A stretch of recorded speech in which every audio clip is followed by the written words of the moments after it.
Asyhadu an la ilaha illallah wahdahu la syarika lah wa asyhadu anna Muhammadan abduhu wa rasuluhu la nabiyya ba'da. Allahumma sholli ala sayyidina Muhammadin wa ala alihi wa sahbihi ajmain, amma ba'd. Yang saya muliakan dan saya banggakan guru kami, orang tua kami, dan sekaligus penasihat DMI kami, Bapak Dr. Andes Haji Abdullah Akhtiar LC. Saya ke rumahnya mungkin 5 kali, ketemunya sekali, sedang tugas ke Jawa. Alhamdulillah beliau sudah berada di Jakarta kembali.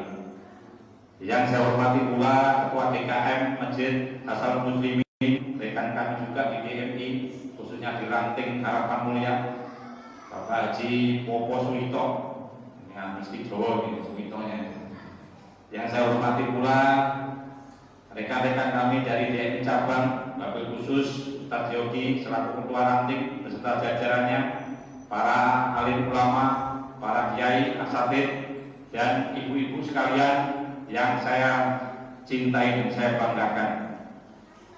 Marilah kita bersama-sama memberikan puji syukur kehadirat Allah SWT, karena dengan segala rahmat dan hidayahnya pada malam hari yang cukup cerah, walaupun sedikit panas ini, kita masih menyempatkan diri untuk melangkahkan dan meringankan langkah kita untuk menuju masjid yang kita muliakan dan kita cinta ini dalam rangka untuk menjadi ridhonya Allah SWT.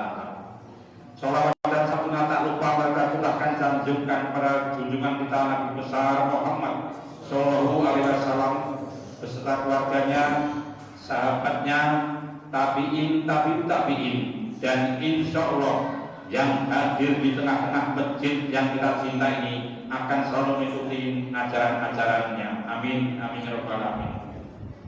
Bapak-bapak dan saudara-saudara sekalian, izinkan saya berdiri di hadapan bapak-bapak. Yang pertama, saya selaku Ketua DMI menyampaikan ucapan terima kasih yang tak terhingga dan sedalam-dalamnya kepada para ulama, kepada para ketua DKM masjid maupun mushola, ketua RW kita 4, kepada ketua RT yang mana bahwa dalam memasuki bulan suci Ramadan ikut serta mengamankan, mentertibkan, dan mengkondisikan bahwa di lingkungan kita aman terkendali.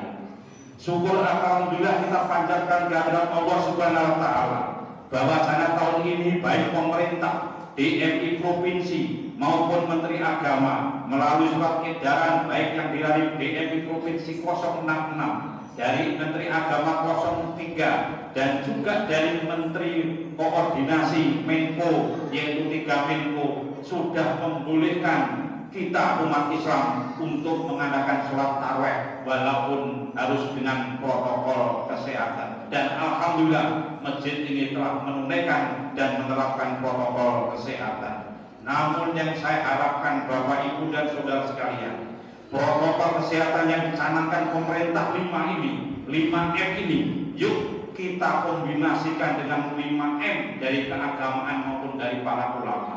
Yang pertama, M pertama dari ulama adalah mendekatlah kita ke masjid maupun mushola, jangan terlalu jauh, karena ujian yang dilakukan oleh Allah SWT ini justru kita untuk mendekat dan lebih taat kepada Allah SWT. Lalu yang keduanya dengan tentunya menjaga misalkan berwudu atau mencuci tangan, yaitu kita rangkai dikombinasi dengan menjaga wudu setiap waktu.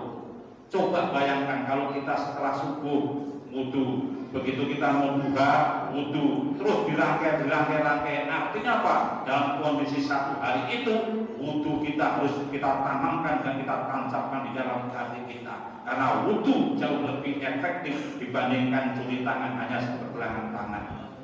Lalu yang ketiga tentunya adalah apa? Memakai masker. Coba kita kombinasi dengan memakai doa setiap aktivitas kita, karena dengan doa itulah kita melibatkan Allah Subhanahu wa taala setiap apa yang kita langkahkan dan kita lakukan di tengah-tengah masyarakat kita. Lalu yang keempat adalah yaitu mengurangi kerumunan. Yuk kita coba kita dengan para ulama, para agama kita mengajarkan kita yaitu merapat kepada orang-orang yang beriman. Betul Pak ya? Jadi lebih merapat kepada orang beriman jauh lebih penting dibandingkan kita yaitu menjauhi kerumunan. Yang terakhir 5M-nya adalah mengurangi mobilitas kita. Yuk kita menambah infak sedekah di hadapan Allah SWT. Dengan infak sedekah itulah salah satu fungsi dalam menolak bala, dan salah satu bala itu adalah wabah corona. Bapak Ibu dan sekalian, lalu yang kedua izinkan saya menyampaikan program-program kerja di MI cabang Kemayoran, yang mana program ini harus kita jalankan minimal dalam 1 tahun dan maksimal adalah dalam 5 tahun. Program itu kita bagi dalam 3 hal, yaitu jangka pendek, jangka menengah, dan yang ketiga adalah jangka panjang.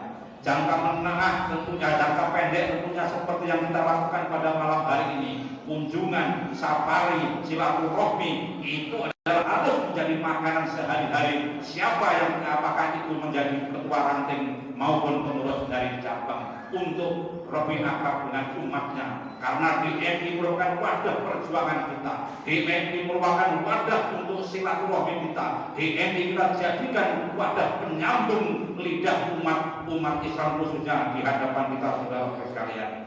Lalu yang keduanya adalah pembuatan plan nama, sehingga kalau Bapak, Ibu dan saudara membutuhkan yaitu konsultasi, tidak bingung di mana rumahnya Pak Ketua Ranting Pak Ustadz Yogi, di mana rumahnya Pak Bambang yaitu di lapangan Polres, sehingga jelas lapangan Polres berapa, Pak Yogi di mana di Harapan Mulia, sehingga memudahkan para saudara-saudara kita untuk dalam hal konsultasi di bidang keagamaan dan lain-lainnya. Lalu yang ketiga adalah yaitu workshop mengenai manajemen masjid. Ini saya tekankan sekali. Nanti ketua-ketua DKM khususnya pengurusnya agar mengerti esensi dan potensi apa yang harus dikembangkan di masing-masing masjid maupun musola. Musola, masjid tidak hanya sebatas untuk zikir dan sholat, tetapi jauh lebih dari itu. Fungsi masjid harus kita optimalkan sebagai sentra ekonomi, sebagai penumbuh kembangan, dan lain-lainnya adalah pusatnya, yaitu ada di dalam masjid yang kita cintai dan kita banggakan ini. Lalu yang ketiganya adalah juga sekaligus nanti mengingatkan kembali pelatihan pemandian jenazah juga kita programkan. Nanti ada tim sound system akan kita bentuk. Dalam hal ini adalah kita akan kerjasama dengan DMI provinsi. Konon di sana ada tim khusus untuk perbaikan sound system di masjid maupun di musola, sehingga kita akan lakukan kerjasama itu sehingga dapat membantu masjid-masjid yang sound systemnya masih kelendak-lendik atau kesak-kesek ya. Bapak Ibu dan saudara sekalian, lalu yang ketiganya jangka, jadi lebih banyak lagi ya, sedang ada 12 jangka pendeknya, tapi salah satunya yang tadi adalah yaitu workshop mengenai manajemen masjid.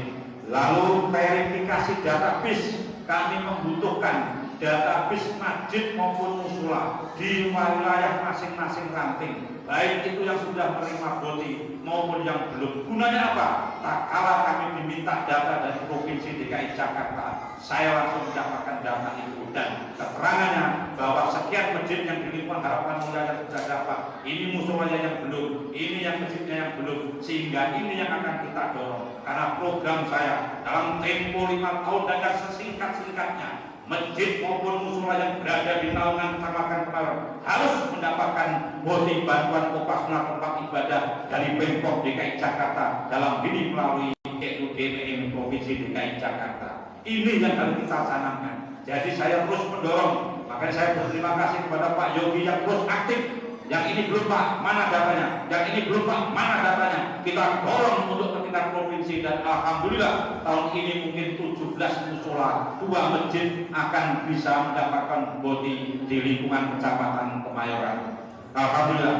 Bapak Ibu dan saudara sekalian, lalu jangka menengah kami akan melakukan terus perbaikan-perbaikan, khususnya mental kita, mental para pengurus kita, bahwa kita adalah pelayan dan bukan kita adalah harus dilayani. Oleh karenanya menyambut, harus kita jemput, harus kita layani dengan sebaik-baiknya. Dan salah satu itu kita akan melakukan yaitu studi banding ke Masjid Jogokarian yang berada di Ngayuk, Jakarta. Ini tentunya bekal untuk kita semua. Bagaimana masjid itu bisa optimal, bagaimana masjid itu kalau sudah fasilitasnya prima, mari kita harus menengok keluar kita, ke kiri kanan kita, bahkan keluar jangkauan kita. Barangkali masih ada saudara-saudara kita yang membutuhkan kita, sehingga masjid harus tampil sebagai ikon. Masjid harus berfungsi dan bermanfaat terhadap umat di sekitar kita. Saya sudah mencontohkan di Alidaya Serdang. Masjid kita adalah membedah umat, yaitu 6 warga di lingkungan kita. Apa fungsinya? Dimotori dari masjid, baru sisanya nanti pada dermawan-dermawan yang kita sentuh hatinya dan sadar bahwa harta yang dimiliki adalah ada 2,5% miliknya orang lain. Bapak-bapak dan saudara sekalian, jangka panjang yang perlu saya tekankan, banyak masjid-masjid kita, musola kita belum memiliki sertifikat secara legalitas maupun IMB. Namun saya menekankan mengenai sertifikatnya. Oleh karena itu, kalau ada masjid yang belum memiliki sertifikat, segera hubungi oleh ketua ranting maupun pengurus cabang untuk segera diajukan supaya memiliki legalitas di masjid-masjid di sekitar Kecamatan Kemayoran. Bapak-bapak dan saudara sekalian, kiranya tidak pantas kita panjang melebarkan. Sekali lagi, kalau ada kaca pecah, tolong jangan disimpan dalam laci. Kalau ada tutur kata yang salah, tolong jangan dilaporkan polisi. Terima kasih atas perhatian. Mohon maaf segala kekurangan. Akhir kalam, wassalamualaikum warahmatullahi wabarakatuh.